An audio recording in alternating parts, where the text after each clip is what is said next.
G സുധാകരനുമായിട്ട് വളരെ നേരത്തെ ആരംഭിച്ച ഒരു ചർച്ചയുണ്ടോ? അതിന്റെ ഭാഗമായിട്ടാണ് അദ്ദേഹം വന്നത്? ഒരിക്കലുമില്ല. ജി സുധാകരനും ഞാനും തമ്മിൽ, ഞാൻ പിന്നെ ഭരണപക്ഷ എം എൽ എ ആയും പുള്ളി പ്രതിപക്ഷ എം എൽ എ ആയിട്ടും വർക്ക് ചെയ്തിരുന്ന കാലത്ത് ഞങ്ങൾ തമ്മിൽ സംസാരിക്കാറുണ്ട്, സൗഹൃദമുണ്ട്. ഇവിടുത്തെ അന്തരീക്ഷത്തിൽ രാഷ്ട്രീയമായി എന്നെ ഏറ്റവും കൂടുതൽ വിമർശിച്ച ആളാണ് സുധാകരൻ. ഞാൻ അദ്ദേഹത്തെയും വിമർശിച്ചിട്ടുണ്ട്. കാരണം ആ പാർട്ടിയിൽ നിന്നപ്പോൾ ഏറ്റവും ശക്തമായ ആക്രമണം അഴിച്ചുവിടുന്ന ആളാണല്ലോ സുധാകരൻ ആ പാർട്ടിയിൽ നിൽക്കുന്ന കാലത്ത് എതിരാളികൾക്കെതിരായിട്ട്. അപ്പോൾ നമ്മളും തിരിച്ചു പറയാറുണ്ട്, അങ്ങനെ നമ്മൾ പറഞ്ഞ അദ്ദേഹവും തിരിച്ചു പറയാറുണ്ട്. അതൊന്നും വ്യക്തിപരമായ ബന്ധങ്ങളൊന്നും ഇതായിട്ട് കൂട്ടിക്കൊടുക്കേണ്ട കാര്യമില്ല. ഞാൻ അദ്ദേഹത്തിന് അസുഖമായി കിടന്നപ്പോൾ ഒരു ദിവസം പോയി കണ്ടതെന്ന് വെച്ചാൽ ഒരു രാഷ്ട്രീയവും ചർച്ച ചെയ്തിട്ടില്ല. എനിക്കതിനെക്കുറിച്ചൊരു ധാരണയില്ല. അദ്ദേഹം ഈ തീരുമാനം എടുക്കുമെന്ന് ഞാൻ പ്രതീക്ഷിച്ചിട്ടുമില്ല. അദ്ദേഹം വിജയിക്കുമോ? എന്താണ്? ഉറപ്പായിട്ട് വിജയിക്കും. അത് നമ്മൾ മനസ്സിലാക്കേണ്ട ഒരു കാര്യം, അമ്പലപ്പുഴ CPM വിജയിച്ചത് അദ്ദേഹത്തിലൂടെ ആയിരുന്നു അല്ലേ? ഡി സുഗതനും ഒക്കെ മത്സരിച്ച് ജയിച്ചുകൊണ്ടിരുന്നതാണ്. ഇന്നും എനിക്ക് പാർലമെൻറ്റിൽ നല്ല ഭൂരിപക്ഷം തരുന്ന മണ്ഡലമാണ് അമ്പലപ്പുഴ.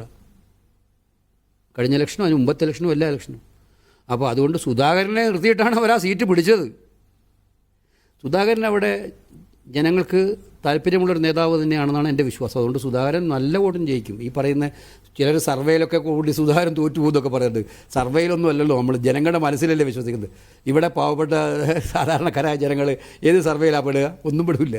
മുഖ്യമന്ത്രി പറഞ്ഞ പക്ഷേ 5000 വോട്ട് BJP-യിൽ നിന്ന് കിട്ടും, അതാണ് അദ്ദേഹം ഈ വിജയപ്രതീക്ഷ പുലർത്തുന്നതെന്നാണ്. ലോ ലെവൽ അടിയല്ലേ സുധാകരൻ. ഏറ്റവും കൂടുതൽ സുധാകരൻ വോട്ട് കിട്ടുന്നത് എവിടെ നിന്നാണ് നിങ്ങൾ മനസ്സിലാക്കിയത്? കഴിഞ്ഞ ഇലക്ഷനിൽ എടുത്ത് നോക്കിയാൽ ഷെയ്ഖ് പി ഹാരിസ് അദ്ദേഹത്തിനെതിരെ മത്സരിച്ചു. ഷെയ്ഖ് പി ഹാരിസ് ഏറ്റവും പ്രഗത്ഭനായിട്ടുള്ളൊരു മുസ്ലിം സ്ഥാനാർത്ഥിയായിരുന്നു. ഞങ്ങളുടെ ഈ മുസ്ലിം ഏരിയകളിലെല്ലാം 2 ബൂത്തിൽ മാത്രമാണ് അന്ന് UDF ലീഡ് ചെയ്തത്. മനസ്സിലായില്ലേ? ബാക്കി എല്ലാ ബൂത്തിലും സുധാകരനായിരുന്നു ലീഡ് ചെയ്തുകൊണ്ടിരുന്നത്.